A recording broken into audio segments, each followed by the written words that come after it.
You're listening to the Valley Current.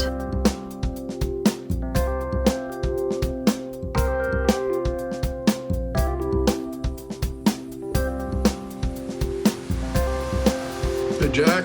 Hey, Joe, you're looking great. Are you just off the golf course? I've been hiking a lot, actually. Not golfing that much, but I'm on a I've actually always been on a fitness routine, but I'm doing a little bit heavy and harder right now, trying to stay in good shape. So Trying to get your BMI down? yeah, that's right. There's a lot of research on BMI, like it's more important than any other piece of data, you know? Yeah. I mean, it's amazing to me when you think about it. Like, we have not historically paid a lot of attention to our BMI. Right. But it turns out that I think it's a pretty important thing, you know? It's a pretty important piece of data. Are you still going strong with your yoga and exercise? And Yeah, I've been unfortunately I've been doing a lot of travel lately, so it gets a lot harder. yeah. But now that I'm back to the United States, I was in Europe for a while. But now that I'm back in the United States, I'm back on the routine with the cycling and the yoga and the swimming and trying to do all those things to stay fit, trying to get my BMI down. No, I mean, I've actually cut to just 2 meals a day. Really? And okay. the tricky thing is you've got to actually, and this is against the advice, you actually have to delay your breakfast to more like brunch.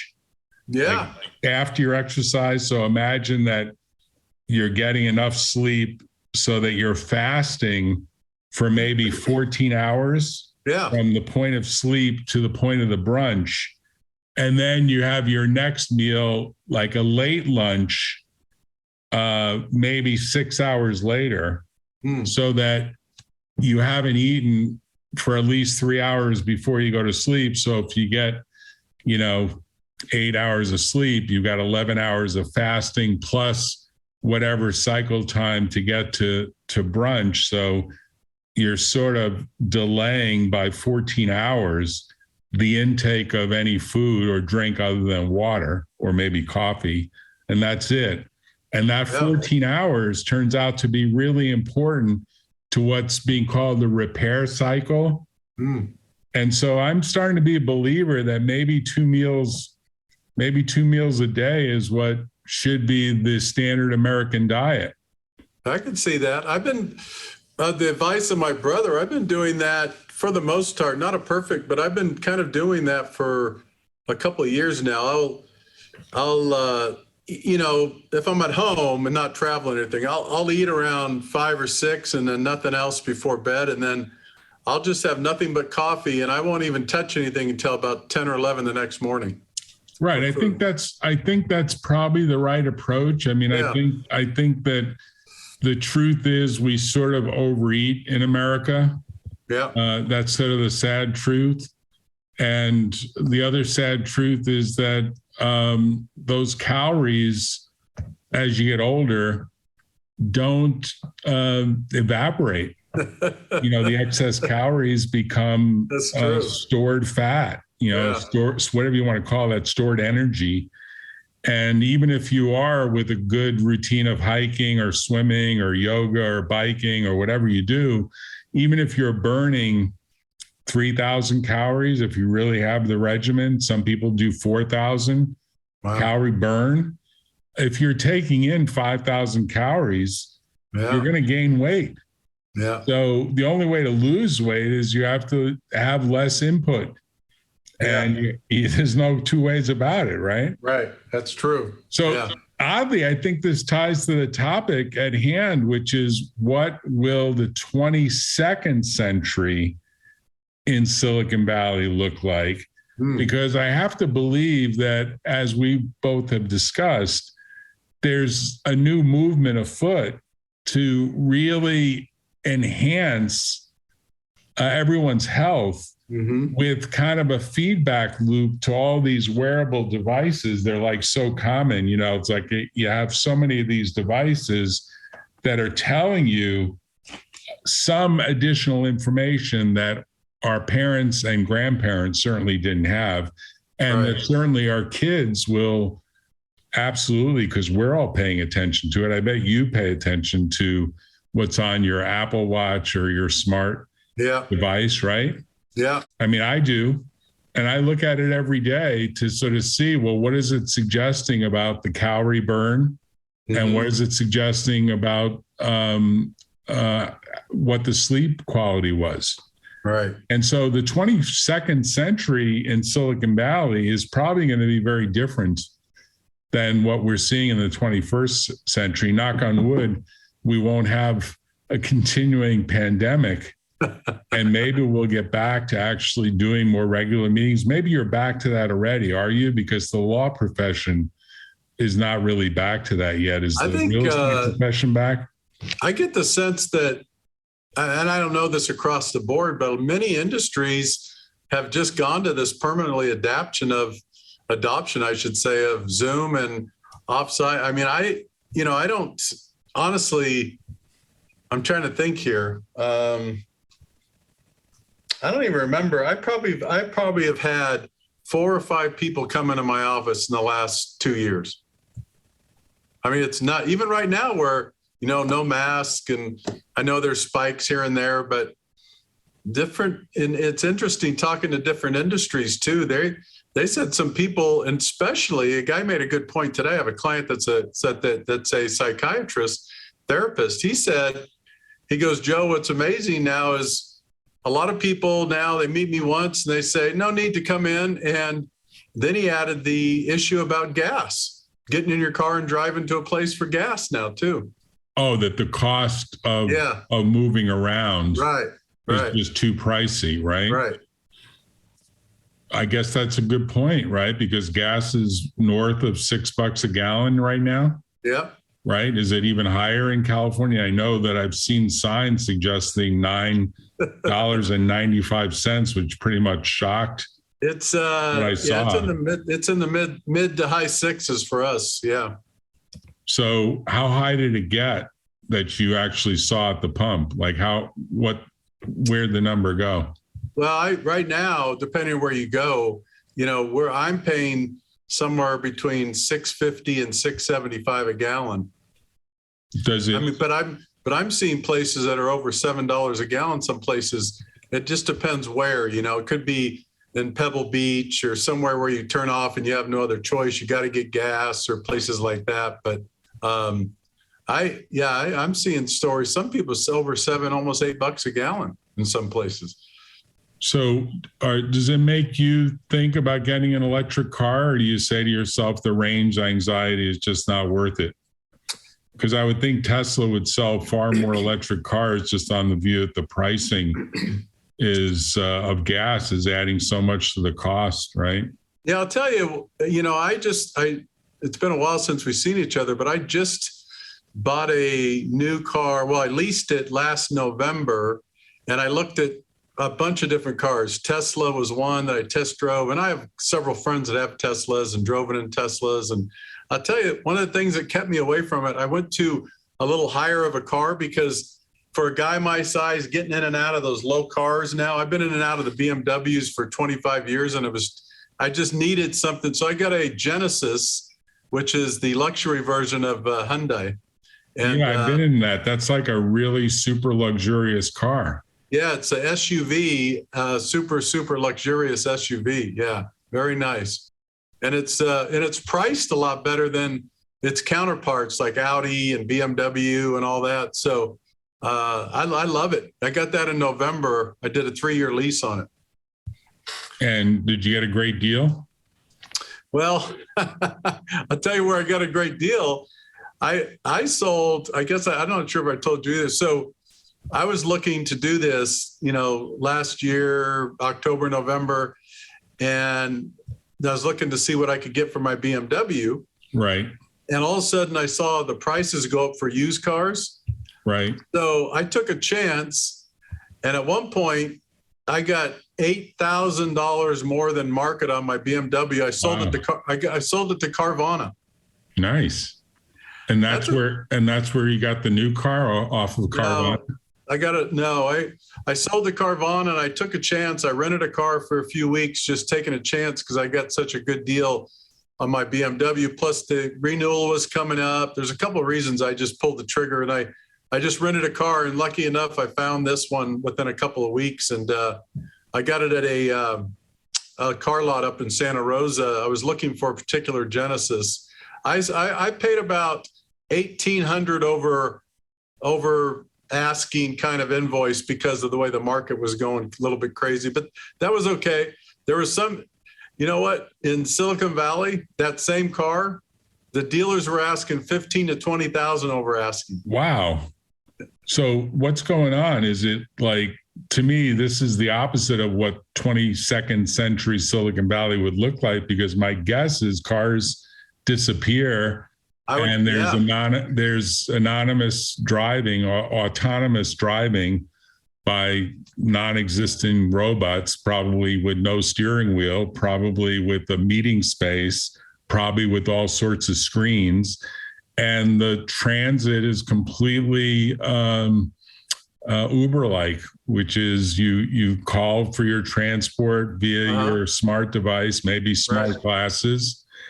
I mean, we're talking the next 50 plus years. Just assume 22nd century is when we hit 2051 or so. Like that becomes like the magic date, right? Yeah, I think the other big play you'll see, Jack, is we're already seeing the test and some demos and some pilot programs, but I think we'll see a lot of taxi pilot taxis, air, and almost like Uber, but in the air. Matter of fact, I invested in a company called Joby, Joby, and they're out of Santa Cruz, and they're doing a great job right now, basically developing these air taxis where they're electric.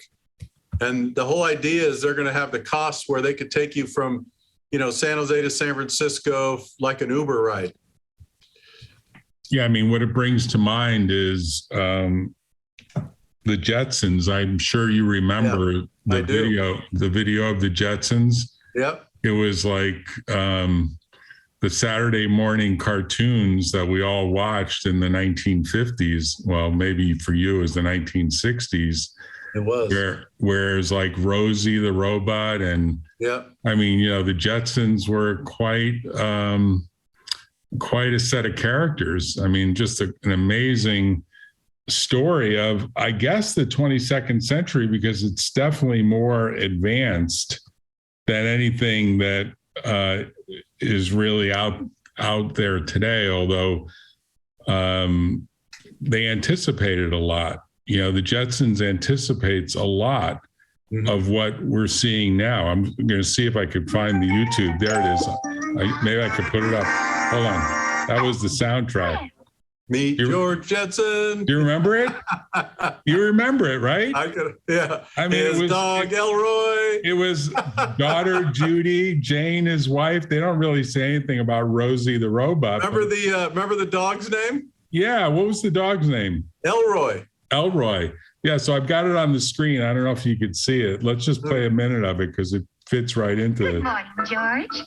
Here we go. Oh, what is this anyway? What's it taste like, George? Well, this coffee tastes like rocket fuel. Then it's not coffee, it's tea. There's a cross circuit in the Futuraka cycle. Lumpy tea? Oh, you got some of the oatmeal fallout. How's your bacon? Raw. And your eggs? They're cold.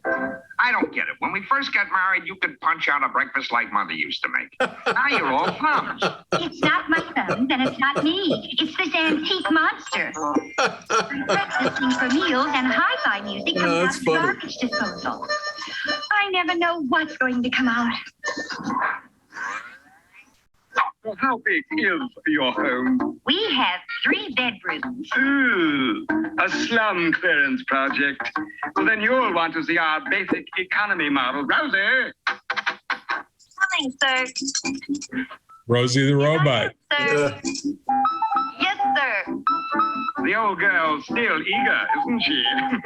But of course, very Homely. I may be homely, Buster, but I'm S-M-A-R-T smart.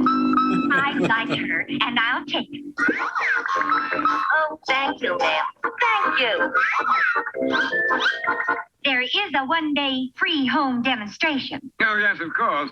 But we're not responsible for any damages to your home. It's interesting how much they. Let's go home, Rosie. Yes, ma'am. Gosh, she does yoga. We can't guarantee that, you know. Well, pineapple upside down cake, my favorite dessert. Very efficient maid you got here, Jetson. Maid? How can you afford a maid on what I'm overpaying you? You see, Mr. Pennypitch, I mean, Mr. Spacely. You got another job on the side, right? Mr. Spacely, I forgot about that. That's funny. Admit it. Yeah. Quiet down, Shorty. You keep out of this. Now look here, Mr. Spacely. These are nice people. They're giving me this chance so I don't end up in the scrap pile. It's got like a Jersey accent. Where's my... Yeah, I was trying to figure that out. Yeah. Down. It's bad manners to leave the table until after you've had your Smoking dessert. was allowed on TV back then. There now. The pineapples are right side up. And you can go. After one more thing. The opinions expressed are my own and do not necessarily reflect those of my employers. Wow, they got the legal side down. So That's funny. there it is. I mean, it's interesting to watch this stuff because it is 50 years ago plus, more than 50, probably Right. 60. Actually, it is 60 because they said it was aired in 1962. Right. And that was, I guess I was like 8 years old. I remember as a kid. And it was color TV, but we didn't have a color TV. We had black and white. In fact, only 3% of the US population had color TVs. And we, in my working class New York, Brooklyn household, had black and white, a small black and white TV. So you watch it on black and white TV. And it is pretty advanced for a kid to watch if you really see what goes on there. There's a lot of stuff that's probably pretty racy. And yet, in many ways, they were declaring kind of the future would be far more automation in the home, as well as at the workplace. And that, I think, is actually episode 1 of the first season. Because Rosie the Robot only appeared in about a dozen episodes over 4 or 5 years that the Jetsons existed. So it was very futuristic. And the reason I put it up is 60 years from now, we'll be in 2080, right? Or so. We'll be on the dawn. I hope we're both alive, Joe, and still podcasting. We have to never know. I think that should be a goal. We should set a date. We're talking about our health. We should set a date. We should say on June, today's the 15th or the 16th. Yeah. So what do you think? 20 years from now? What do you think? Yeah, let's set a date. Maybe we set several dates, but if today is the 15th or the 16th, I think it's the 16th, right? 16th, right. Yeah. So June 16 of 2042. Yeah. June 16 of 2062 and June 16 of 2082. You might say, Jack, that's 60 years from today. You never know. We would have to be like 100 and something. Yeah. It's certainly theoretically possible. It is. The billboards are suggesting it. Yeah. And just in those 20-year brackets, what will the automation look like in those 20-year brackets, 20, 40, and 60 years from now? Well, I think the challenge is going to be infrastructure to support that. That's probably, I mean, you have at a really, really early, kind of level, entry level, you have Google City, which is probably going to be the closest to the kind of phase 1, you could maybe call it, that's going to be downtown San Jose. They're not allowing any cars in there. It's all going to be public transportation, bicycles only, things like that. And I would guess that, I don't know what the goal, what is it now? Maybe we have 5 or 6% electric cars on the road. It's still not that much, is it? Right. It's still early days on electric cars. I think you're right. It's under 10%. And I don't think it's going to get above 50% for at least 20 to 30 years. Yeah, I think fossil fuels going away is not going to happen instantaneously. That's for sure. No, not as much as some of these people are dreaming about, because, you know, it's interesting. It's exciting to talk about electric, but then people forget about, well, electric's energy and electric costs money, and then infrastructure. And then the other thing, there's a real big problem around what are they doing with these batteries, right? What does that do? The batteries, you mean just in terms of recycling them? Yeah. That sort of thing? Recycling, and then what happens when they're no good anymore, and how do you dispose of those? And so there's and then how do you produce that electricity? Is it really that effective and efficient?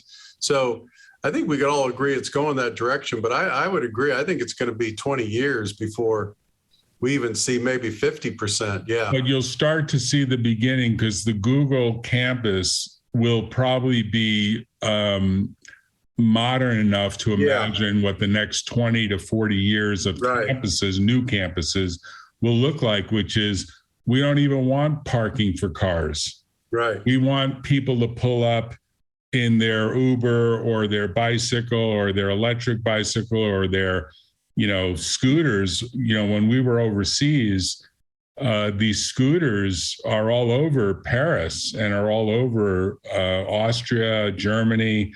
It's like a common thing to jump on a scooter. Yeah. And there are some people that have it down to where they just literally tap their phone against the scooter and bang, they take off with like no time transition at all. Like these are all electric scooters? Yeah. All electric scooters. I mean, I've been on them. I have to say, you don't feel very safe. Yeah. They go about 14 at full tilt. They go about 14, 15 miles an hour. Expressed in metric. So it's like 20 or 22 or so kilometers an hour. But just generally speaking, it doesn't feel super safe. You have no helmet on. You have no gear. Mm-hmm. You feel like you could get hit by a car, particularly in Paris. But I tell you, the Parisians, they zigzag out of traffic. They're like amazing. And they're fully back to work. I mean, they're back to work, no masks. They're like full bore. And to me, the big point is that in Silicon Valley, we probably will see Google and Apple and Facebook and probably Netflix and essentially all the FANG hypercharged stocks that have done so well continue to innovate on what does it mean to have a workplace? Yeah. And what does it mean to have a campus? And what does that mean in terms of what we started with, which is it a hybrid 3-day work week and work at home the other days, 4-day work week and work at home? Or is it something quite different, right? You're in your office right now. I'm in my office right now, but the reality is it's not the same environment as it was a couple of years ago. No, it's not at all. Matter of fact, we're moving from this place in August just because this is a waste of space right here. I mean, it's God, I don't know. It's overkill. You have too much space. Yeah. So we're moving still in Los Gatos, but we're moving in August to a lot smaller place. It's newer, but it's smaller. It's probably like 1/10 the size. I think we're moving into something that's about maybe 2,000 square feet or something. Yeah. Okay. So you can do that because you've got kind of a hybrid approach. Yeah. Most people work most of the time from home. Pretty much all the support people no longer come into the office. And then some of the loan officers don't even come into the office anymore. I'm one of those people that, I'm not that far from the office and I like routine and I don't really like, my house is not big enough to kind of stretch out and move. And Cynthia works out of the house mostly. So I got to keep that separation for my sanity. Well, I think that we're going to see different divorce stories arise from people, what is it? Familiarity breeds contempt. Yeah. I mean, if you talk to architects, they will tell you when they design homes, like basically custom homes, they put the respective offices of the husband and wife, or the husband and husband, or wife and wife, or whatever combination. They put it at opposite ends of the structure. Wow. They literally will say, we do not want these people during the workday when they're in their offices to be anywhere that is not furthest apart from each other. Yeah. And then the kitchen might be equidistant, but they'll structure it. And of course, now that there's ADUs, and we were talking about this the other day, it might be a wholly different approach to how people even construct a home. Mm-hmm. In other words, you have an ADU for your office, your wife has an ADU for her office. Right. And then you've got the house, which is really the home. And those two ADUs become separate deductible, tax deductible expense items. Yeah. Running those ADUs, right? I think, matter of fact, I was going to I'll send it to you. I think, what was his name? Who was doing those prefab homes? Was it Brad? I think they're getting racetracked, because I just saw yet another model. They just opened a 40,000 square foot warehouse in Las Vegas, and they already have the machinery going in place and all the robotics that are making this almost like prefab fold up. So the Teslaification of home building, or ADU building, auxiliary dwelling unit. Yeah, like 600 square feet, like that. Yeah, yeah. Then it gets delivered, and you bring up this wall, you bring up that wall, and you bring up this, and everything's kind of interconnected. And so it's probably a patented, essentially an advanced cardboard box. The way cardboard boxes are flat. Yeah. Then you open them up and you intertwine them. It was amazing. It was amazing. They had a whole video on it, and it's a big startup, and they have this humongous warehouse that they're putting into place with all the robotics and the big cranes and all. They had this system. It's just amazing. We interviewed a guy, you and I both interviewed a guy who was raising money. We're trying to remember his name. Unfortunately, I want to say, was it Brad something? Or we just don't remember the brand name that he came up with. It's obviously not that memorable because we can't remember it. But he had the idea. He was not the originator, but he basically bootstrapped the beginning of a company. But he wasn't doing small structures. He was doing big homes, like 4,000 square foot homes in modular. Assemble 1,000 square feet each and interconnect them into 4 separate connections. And then you have like a big layout of a home. And I think both of us thought, why don't you just go with tiny houses and ADUs and try to simplify this? Because moving those structures is not that easy. That's the big issue. How do you move it? And then how do you get it on the land? You need a crane to take it off of a big trailer. Yeah, moving and the logistics of it is very costly. Moving and then putting it together, and I think you're right. I think that's why this company's doing that. They're starting with ADUs, and their goal is eventually down the road to have bigger homes. But it makes sense to start with ADUs, I think. Yeah, I mean, to me, if you don't start small, inevitably you learn a lot. Like the way I thought about it is, you could eventually get much bigger over time. His name is Brad Oldenbrook. Oh, that's what it is. Okay. I just looked him up real fast, and Brad, I think, is still in business. We should check in with him. We were going to go in Reno, right? Sorry, I just looked at my email real fast as we were talking. Yeah. I mean, obviously, if I had Alexa or something set up to work, I could say, hey, who's the guy who did this? And his name was Brad. And she would look in a little bit like, Rosie the robot was never a secretary. Rosie the robot was like a housekeeper. Like chef. A housemaid. Yeah. A maid, chef. Yeah. And there were a lot of funny episodes, but they never really focused on her in every episode. I want to say she was only in maybe like 10 or 20% of the episodes. Yeah. Most of the episodes were more, I think, about Jane, the wife, and the husband. What's the husband's name? George Jetson, Jane, his wife, daughter Judy. Right. You got to give him a lot of credit. If you look at that, and I'm even interested, I might go back and watch a couple more clips later, because you got to give him a lot of credit, because when you think about the way they used to, the way they used to get to work and drive around in those little vehicles in the air, right? Yes. And then they had the suspended systems up in the air in space. And then I thought that was funny. He said, whatever happened to you when we got married? You used to be able to zip those things out of those right away, right? That whole concept of boom, boom, boom, boom, here's my meal. Well, the beauty of what they've done in the updated YouTube clips is they put little thought balloons that explain. Right. And so they said this is actually a reference to 3D printing of food.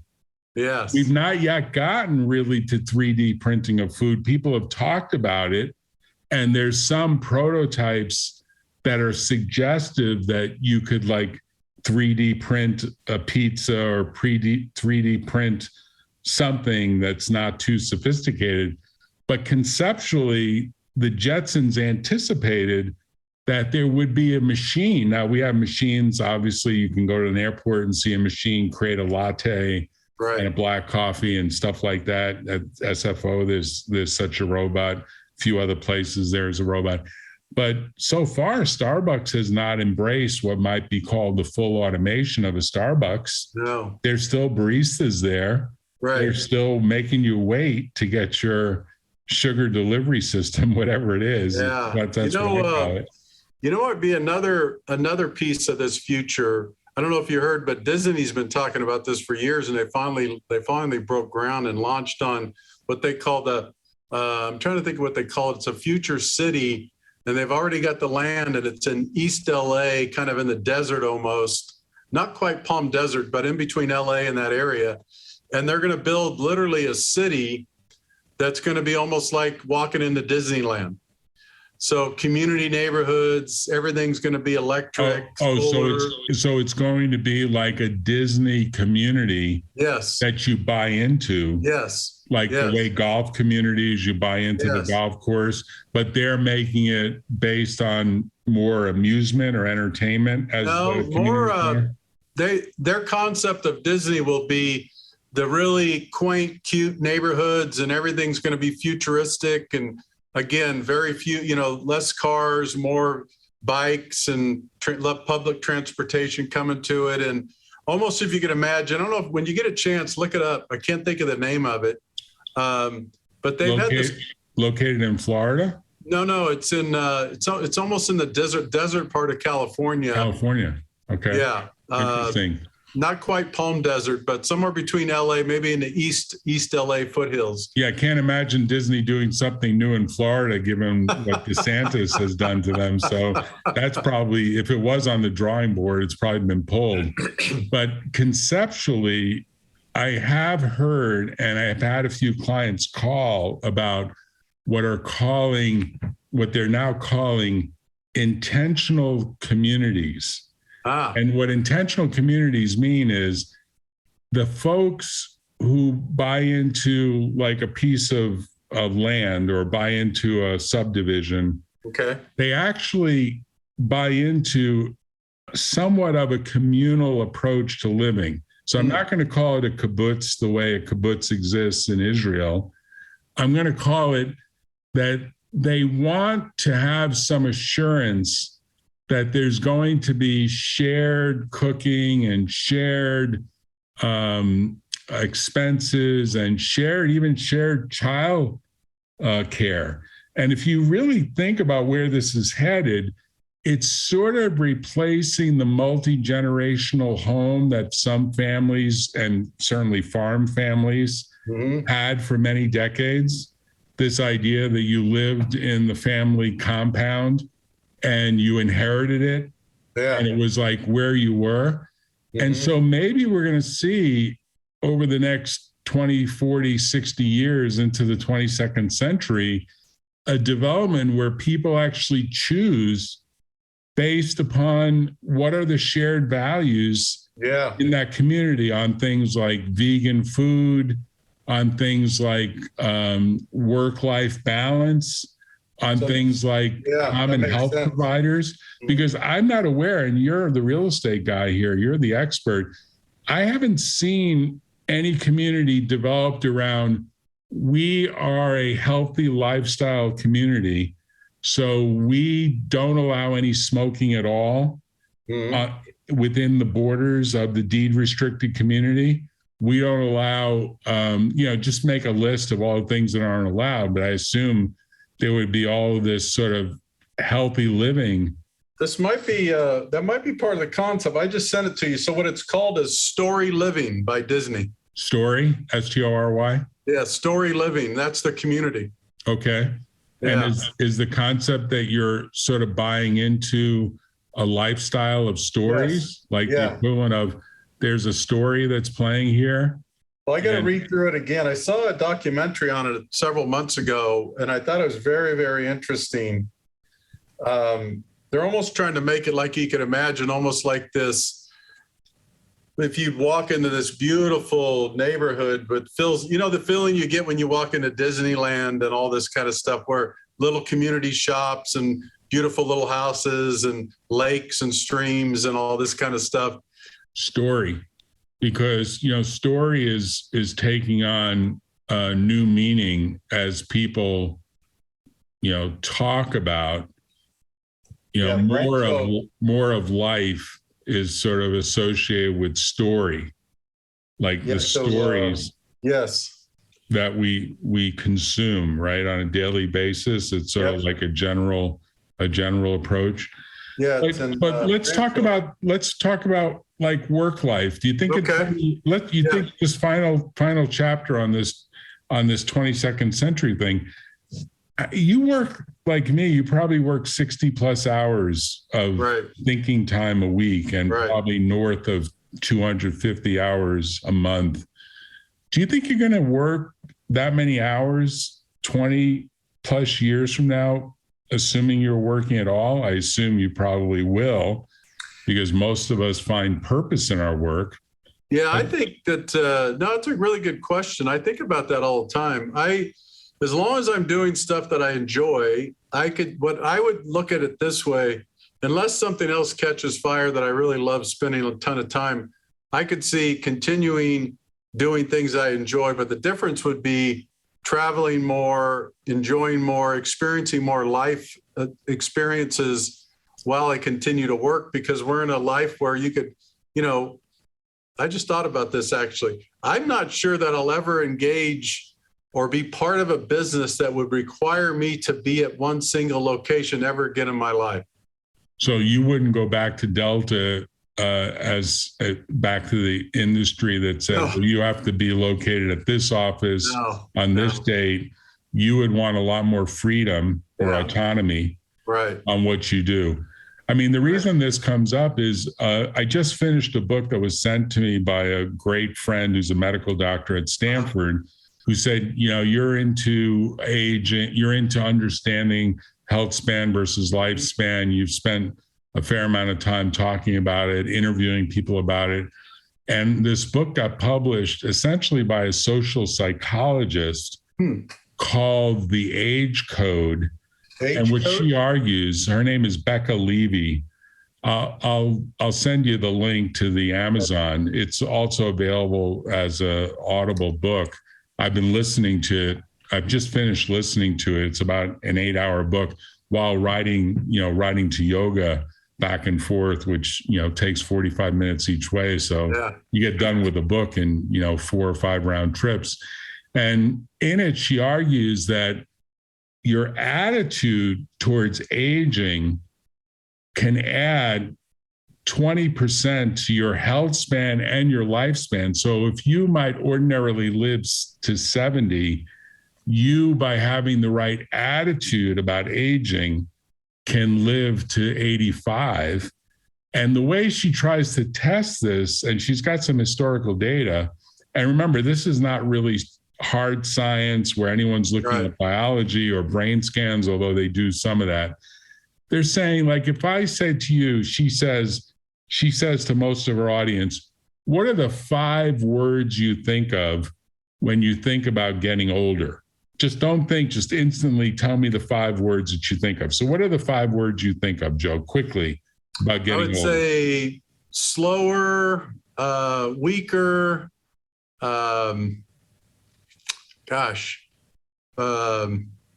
health, or lack of, sickness, illness. Yeah, I mean, that without even quickly thinking, those are the things I think. Right. As I say them, that's kind of sad, isn't it? Yeah, she says you need to be reprogrammed. Those are historical views that are really against the grain. And when you compare the Japanese that tend to outlive Americans, it's not so much the food and the fish oil and the this and the that.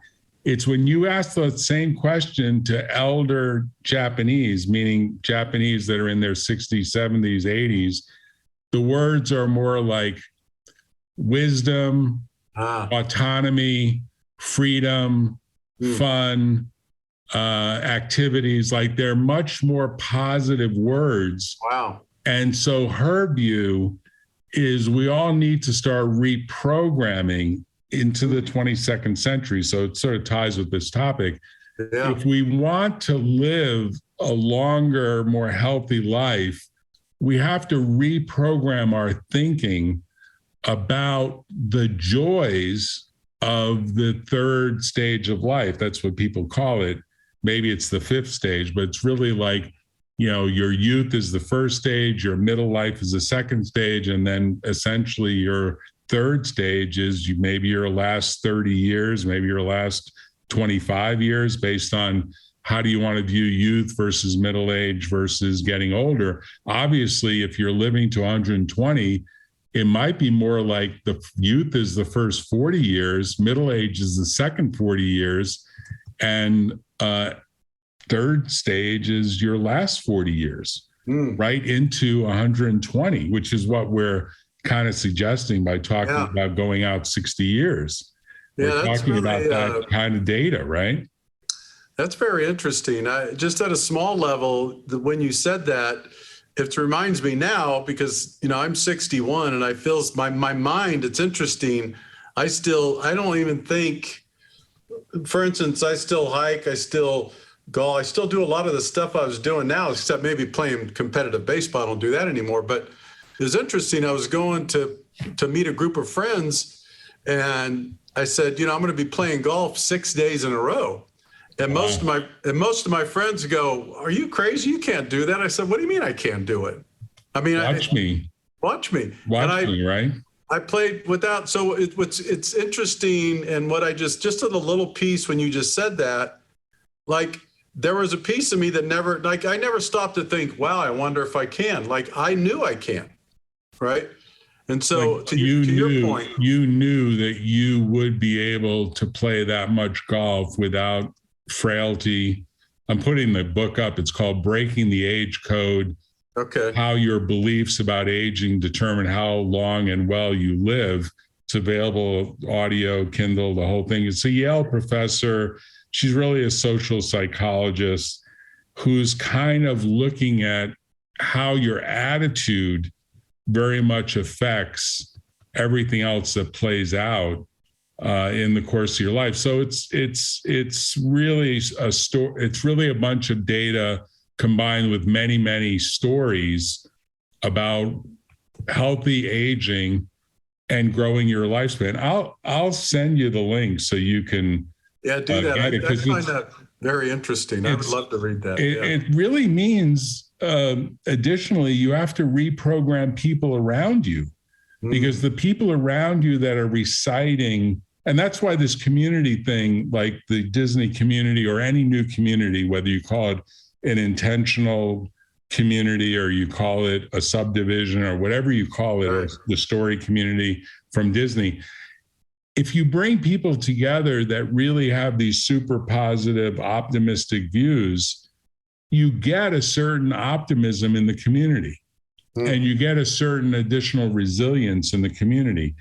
I think that's fundamentally what Silicon Valley has going for it, which is most people, most of the time, are optimistic. I mean, maybe right now with the stock market crashing and interest rates going up, and I don't know what's happening to housing pricing. I assume there's some depression or some decrease.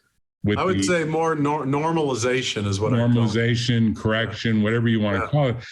Most optimistic people are like, yeah, that stuff comes and goes. It's like a rainstorm. You know, you got to take the rain with the sunny weather and just deal with it. It's not the end of the world. Just move on. Right. And be glad that you've got your health and be glad that you're positive.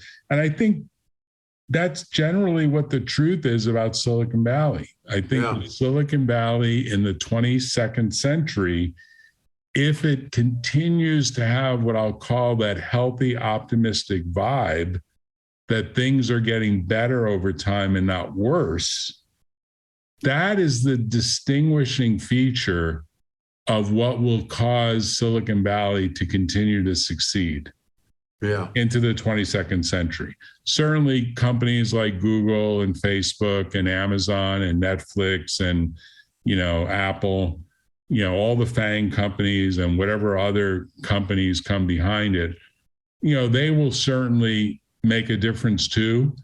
And a lot of it will be, do they generate more optimism? Do they cause more optimism? That's a great question. And don't you think, as we sit here right now, and Jack, in 2022, and this is interesting, we're going to have it on record here because that's what happens. We record it.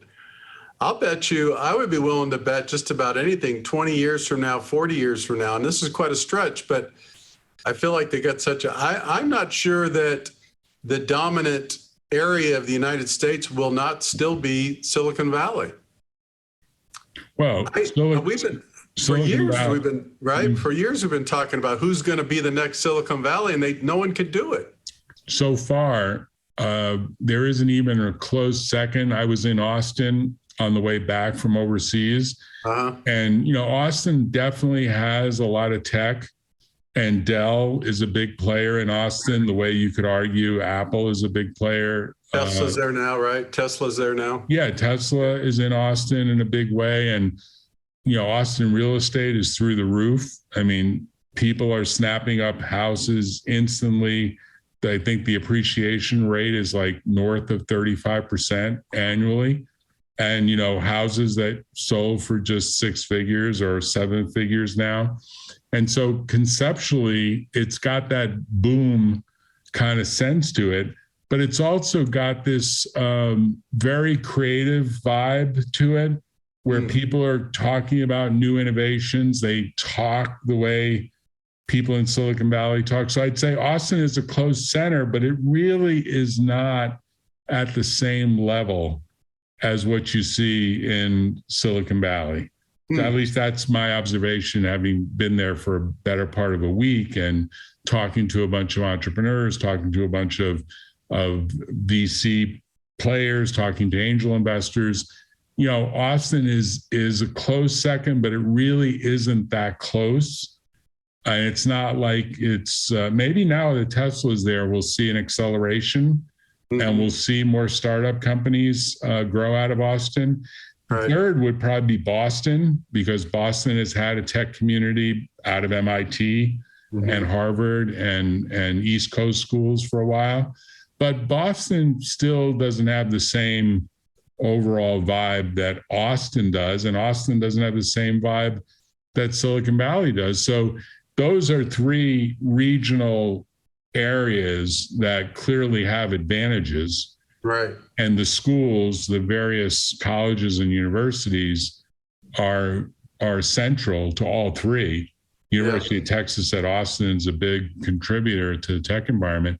But on the whole, I think it's interesting because I don't think the Jetsons ever tell you, like, where are they geographically? They seem to be like up in the sky, right? They're not even they are up in Earth, the sky. Yeah. Right? Well, yeah, I think that they're in, they would say they're in orbit somewhere, kind of like, or Bezos and Musk would say that's living in space, right? Yeah, we destroyed the Earth about 100 years ago with fossil fuels. and we all are now up in the cloud, in the sky. That's interesting because as a kid, I never focused on where are these people anyway. Well, I always thought Rosie the Robot sounded like a New Jersey woman. Yeah. You got the Jersey accent, maybe the Brooklyn accent. Right. And George and his wife, the wife Jane, I never could detect any accent, nor Judy, the daughter, or Elroy is the son. Elroy's the dog. Who's the son? His boy. I thought it was his boy Elroy. Oh no, I'm sorry. You're right. His boy Elroy. Yeah. Daughter Judy, Jane is wife. Yes. But there is a dog too. There's You're a right. dog. I forget. Maybe his name is Dog, right? Yeah. We'll figure it out because we'll both watch a few more episodes. And we might want to continue this podcast about the future by looking and comparing some of these Jetson episodes, because I do remember one where the wife was like, my fingers are so tired. I keep pressing all these buttons and it really tires me out. And it's pretty funny because in some ways there is some truth to this carpal tunnel stuff. Yeah, there of people spending a lot of their time typing, right? Yeah. No, it's a very good point. That's interesting. Well, Joe, thanks for spending your time with me this afternoon. This has been fabulous. And I think we should continue it. I'm going to look at what episodes are available and shoot you an email about them, and hopefully we'll watch the same ones. Yeah, let's do that.